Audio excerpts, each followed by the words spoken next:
Buenas tardes, aquí estamos en otra entrega más de los viernes de cuentos en la Biblioteca Serrás en nuestro canal de YouTube. Seguimos con literatura policial, el anteúltimo cuento. Esta vez es otra autora, otra mujer, argentina ella, María Angélica Bosco, con su cuento Enroque al odio. Les cuento un poco de la autora. La autora, María Angélica Bosco, es escritora y periodista, nacida en Buenos Aires. Ha publicado numerosos libros, entre los que podemos mencionar La muerte baja en el ascensor, segundo premio MC, La trampa, premio Fondo de las Artes, faja de honor de SADE y tercer premio municipal. Adaptada más tarde al cine con el título de El amor infiel. El comedor de diario, premio Rojas Paz del Consejo del Editor. La negra Vélez y su ángel, carta abierta a Judas. Una autora muy prolífica. Sus cuentos han aparecido en antologías del país y de Europa. En 1984 recibió el primer premio municipal por el cuento La muerte viene de afuera, que había sido adaptado para la televisión. El cuento elegido, este cuento, Enroque al odio, pertenece a la antología 22 cuentistas que se publicó en ediciones Centurión en Buenos Aires 1963. Entre los escritores allí antologizados podemos mencionar a Adolfo Bioy Casares, Jorge Luis Borges, Juan José Hernández, Alicia Jurado, Eduardo Mallea y Silvina Ocampo, entre otros. Aunque este cuento carece de las figuras del detective o del comisario, se ha incluido aquí en esta antología que les contamos porque pertenece a una autora que representa la producción nacional femenina y por su reconocida trayectoria en el género policial.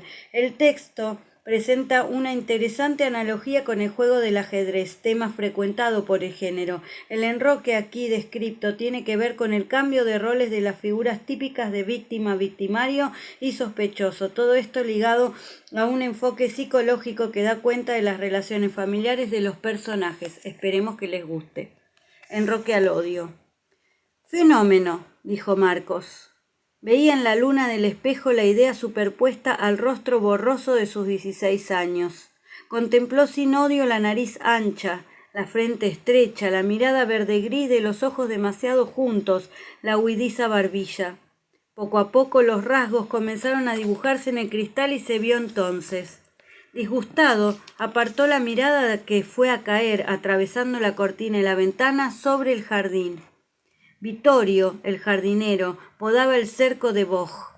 Empuñaba las filosas tijeras con un brío desmentido por los hombros agobiados y la flaca figura de la que parecían escaparse las ropas. Una pequeña risa iluminó la cara de Marcos al ver al hombre. Era una pequeña risa muy cínica y la habría aprobado de haberla visto. Transformaba el rostro indefinido de la adolescencia en una madura y odiosa cara de hombre. Si supiera, pensó. Vittorio nunca sabría lo que estaba pensando. Jamás adivinaría cómo las aburridas conversaciones de las comidas habían dado nacimiento a una idea genial. Y ahora la idea crecía, latía en su sangre, pulsación maldita e inspirada. Lo poseía, lo anulaba, salía de él para cubrir con su bruma informe el mundo que lo rodeaba. El miedo. En el principio fue el miedo. Marcos, cuidado, no salgas de noche con el asesino suelto por ahí. La frase tenía la voz inquieta de mamá, sus ojos azorados. Cuidado, Marcos, si te pasa algo malo me mato, no podría aguantarlo. Una frase que lo maniataba cada vez que iba a golpear, modelaba fantasmas en las sombras, estallaban las risas de los otros. En torno a Marcos, esa voz demasiado dulce, demasiado suplicante, había formado la burbuja del miedo. Era indispensable romperla de una vez. Si supieran lo que soy capaz de hacer, repitió mirando siempre a Vittorio. Lástima que no podía anunciar el plan. Vio a su madre salir por la puerta de la cocina para hablar con el jardinero. Él la escuchaba con la cabeza ladeada. Las tijeras filosas apuntaban el pecho de mamá. Con un pequeño impulso de la mano, Marcos sintió que se le agarrotaban los dedos en las manos húmedas de sudor. No, que no lo haga. Entonces todo lo mío se vendría abajo. Las manos se curvaban en una ansiosa crispación. Lo despertaron las uñas clavadas en las palmas. Mamá levantaba la mano para saludar a la vecina. La otra abandonó el tendal de ropa y ambas mujeres se aproximaron al cerco. Qué divertido verlas gesticular. Están muertas de miedo, pensó Marcos. Podía imaginar la conversación. 10 días del último crimen y la policía no ha descubierto nada. Es una vergüenza. Estamos en manos de un loco. ¿Qué hace la policía? Las mujeres siempre esperan que todo lo hagan los otros, los hombres, claro. 3 muertos en un mes. No se puede salir tranquila a la calle. Y todos muchachos jóvenes. Un maniático sexual, claro. ¿Hasta cuándo durará esto? Le he prohibido a mi hijo que salga. Maldito orgullo, maldito afán de mandar de todas las mujeres. A esta altura del imaginario diálogo, Marcos sonrió. Las manos se distendieron. La pequeña sonrisa del odio lo depuraba de su angustia. Pobres, concedió. Miró la hora en su reloj de pulsera. Las 11, como había calculado, no se equivocaba con el tiempo. Había llegado la hora de la decisión. Tiene que ser esta misma noche. Las manos volvían a cubrírsele de un sudor pegajoso. Habría querido secar la fuente del sudor miedoso y se concentró en la idea para llenarse de calma. Nunca se sentía tan dentro de sí mismo, tan metido en su piel como cuando la idea se revolvía en su mente. Casi lo enajenaba como una ilusión de amor, y a la vez lo entregaba a su realidad física y anímica. Frente al espejo se pasó el cepillo por los cabellos que le caían sobre la frente, peinándolos hacia atrás. Un gesto automático que realizaba silbando. En la luna del espejo ya no aparecían la cara de Marcos, ni la silueta de Vittorio, ni mamá, mi mamá tan querida ni odiada. Solo Raúl. Lo vio desde la esquina. Estaba en la calle frente a su casa, inclinado sobre el motor del automóvil. La tapa se alzaba por encima de su cabeza, amenazadora. Marcos pensó en el domador de circo que metía la cabeza en las fauces del león. Era un viejo deseo mal soportado ese de esperar y no esperar que sucediera algo, que las fauces se cerrasen. Lo acompañaba un imaginario crujir de huesos, girando en los oídos más y más hasta estallar en el grito ¡No! Se acercó a Raúl arrastrando los pies. El otro ni siquiera levantó la cabeza. ¿Qué haces? Nada, el viejo me pidió que le revisara el coche, hacía un ruido raro. ¿Encontraste lo que era? Sí, una pavada. Un bujía. Para Raúl todas las cosas eran fáciles. El viejo le prestaba el coche. Tómalo, tráelo, a las 8 que lo necesito. Y a las 8:05 el coche estaba estacionado frente a la puerta. Daban ganas de deshacerle a trompadas la atenta cara de Rubio. Raúl se había incorporado y se frotaba las manos sucias con un trapo. Che, creo que te arreglé el lío con la vieja de Mónica. Está a punto de caramelo para aflojar. Todavía vas a ir a la fiesta. De aquí el sábado me la converso un poco más y listo. Marcos se levantó el blue jean que se le deslizaba por las caderas. Tipo preciso, Raúl. Se podía imaginar la cara que tendría a los 40 años. Apacible, suficiente, igualita a la de papá. Es lo mismo, dijo, no te gastes. ¿Estás loco? Te vas a perder la fiesta, es 1 kilo. Se quedó mirándolo atónito. Después los ojos azules y transparentes se achicaron llenos de risa. Si estás muerto de ganas por ir. También vos, yo te dije que no anduvieras con el punto ese, el gordo serrano. Está quemado en todas partes. Mirá el bodrio que te armó en lo de Benvenuto. Se lo tiene merecido si lo sacaron escobazos. ¿A quién se le ocurre probar la puntería en las porcelanas del comedor?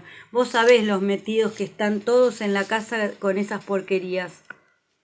El estribillo aturdía a Marcos hasta enfurecerlo. Lo decían papá y mamá. Raúl sabe lo que se debe y lo que no se debe hacer. Raúl, Raúl, Raúl. Daban ganas de sacudirlo a trompadas como a los muñecos de Punching Ball. Arreglaba los líos ajenos como los motores, contento de meter la nariz en las cosas que andaban mal. Marcos imaginó la cara de asombro de Raúl cuando él hablase, los ojos redondeados y desteñidos. Le urgía verlo así, tener delante ese rostro espantado. Deja eso, es una pavada, vine a contarte algo bárbaro. Aunque toda la figura interrogaba, seguía siendo recia, armónica y firme. Yo sé quién es el asesino, el loco que mata a puñaladas. ¿Estás mal del marote? ¿Qué te ha dado?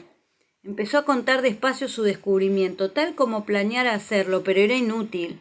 Las palabras galopaban desatadas. La ansiedad le amontonaba ideas que chocaban despavoridas contra la muralla de la voz. No podía explicar cómo había empezado a sospechar de Vittorio. Fue cuando ocurrió el segundo de los asesinatos, 10 días después del primero. Se fijó en las fechas, no sabía por qué, intuición simplemente, el 8, el 18 y el mes era agosto, el octavo. Esperó hasta el 28 y no falló. Esa noche hubo un tercer crimen. Se acordó que Vittorio una vez le había dicho que odiaba el 8, lo llamaba el signo del infinito, patas arriba. Una locura, claro, pero al pobre tipo desde que lo hirieron en la guerra le patinaba el embriague. Espera un poco, yo sé lo que te digo. La noche del 28 estuvo de guardia en la ventana y lo vio salir a las 12 de la prefabricada que le alquilaban en el fondo del jardín a cambio de trabajo. ¿Por qué no dio aviso? Pero vos estás loco. Esperaba el reproche, a don Reglamento tenía que ocurrírsele. Para que le tomaran el pelo en la comisaría, iba a decirles agarren al jardinero de casa que salió a pasear. El viejo lo hubiera refundido. No, pibe, primero había que tener una prueba y ahora la tenía. Por eso había ido a buscarlo. Esa noche era otra vez la del nefasto 8, pero solo no se animaba a hacer nada. Lo espiamos, y si sale lo seguimos. ¿Para que nos mate? ¿Estás loco? Raúl, claro, pensaba que el plan era un desatino. Marcos empezaba a sentir tan abrumadora fatiga. Salvar la idea, de cualquier modo. Raúl no aceptaba el riesgo de abandonar la casa y seguir al criminal. Está bien, damos aviso a la policía y chau. Pero si el tipo es inocente, lo van a moler a palos. Mejor que lo mueran a palos a él y no que nos cocine a nosotros a puñaladas. Marcos tuvo ganas de reírse, el valiente Raúl. Otra vez las manos se le humedecieron, pero esta vez el sudor era tibio como la sangre. Accedió. Lo malo, dijo, es que mi vieja quiere que la acompañe a cenar a casa de unos amigos esta noche, pero no importa, a las 11 estamos de vuelta. Le digo que me muero de sueño. Te llamo en cuanto llegamos y te venís. Espero que el tipo no se escape. La vez pasada salió a las 12. Estate atento. Fenómeno, dijo Raúl. Mamá no terminaba de lavar los platos esa noche. En el comedor, papá cabeceaba frente al televisor. Pinky, con un vistoso traje de fiesta, le sonreía al negro Brizuela.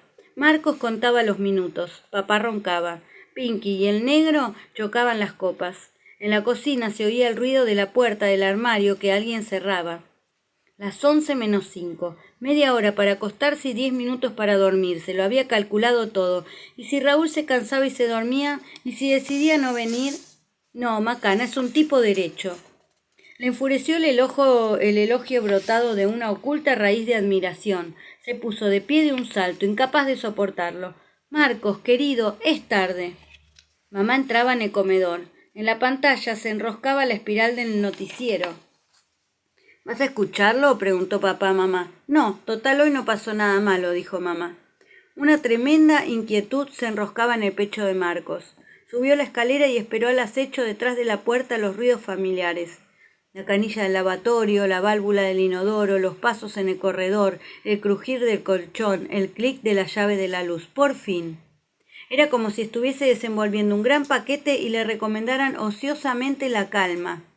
Las manos volaban hacia el picaporte, tenía que contenerlas y contener los pies mientras descendía la escalera. Todo debía suceder con sordina, apaciblemente. Colgó el tubo después de llamar a Raúl y esperó. Se había entrenado en la cuenta de los segundos y los minutos. Raúl tardaría exactamente 10 minutos en llegar hasta su casa. Le saldría al encuentro en la esquina de la Quinta Grande, la del eucalipto. Palpó dentro del bolsillo el cuchillo de cortar carne que había llevado a afilar esa misma mañana. Se rió con una risita perversa, idiota, que desnudaba a sus ojos de toda expresión para convertirlos en dos filosas puntas de acero. Vittorio, el loco, y yo sobran asesinos para una sola víctima. Salió a la calle, satisfecho porque el portón no rechinaba. Lo había aceitado cuidadosamente por la tarde. Increíble, los preparativos de su crimen lo habían absorbido de una manera total, sin darle tiempo para pensar en Raúl muerto y en su odio aplacado. Ahora podía gozar por fin con la idea. Estaba solo en el túnel de sombras y estrellas. Atrás había dejado el miedo a ser sorprendido, el miedo a no poder realizar su plan. Por fin estaba en camino. Echó a andar por la vereda. El miedo, su viejo compañero, marchó con él, se ató a sus pies, levantándose del suelo a cada rato, desangrándolo de toda fuerza. Nunca podría librarse de ese amo. Miedo, había miedo en el nudo de la garganta, en el frío de las manos, en el erizamiento de la piel. Marcos era una pura sensación de miedo en el momento en que iba al encuentro de su gran idea. Tampoco ahora podía pensar, el miedo le marcaba los minutos. Tenía plena conciencia de su cuerpo ansioso y helado, de sus sienes pegajosas, de las piernas blandas y pesadas a la vez, de la voz sofocada. Sí, tenía plena conciencia de su yo físico, pero el otro se le escapaba, el Marcos, que dentro de 2 minutos hundiría su filoso cuchillo en el pecho de Raúl. El eucalipto alzaba en la esquina su silueta de sombra sobre un fondo de sombras. Le pareció oír pasos a la vuelta de la esquina. Apretó el mango del cuchillo, esos pasos. ¿O era el rumor del viento en las hojas? Lentamente, como si el otro yo comenzase a descongelarse, tuvo conciencia de algo que estaba sucediendo fuera de su odio, de su crimen inminente e inevitable que ya no podría realizar. Los pasos sigilosos sonaban ahora a sus espaldas, muy cerca, a la distancia del brazo que le ciñó la garganta, del puñal que se le hundió en las costillas, de la horrible cara desconocida, riendo con risa perversa e idiota, vacíos de toda expresión, los ojos brillantes como puntas de acero. Bueno, esperemos que les haya gustado, tanto como a nosotros acá en la Biblia, que nos sigan disfrutando en el YouTube y en las redes, @biblioserraz el Instagram, Biblioteca Carlos Serraz nuestro Facebook, y que nos sugieran suscriptores. Muchas gracias, hasta luego.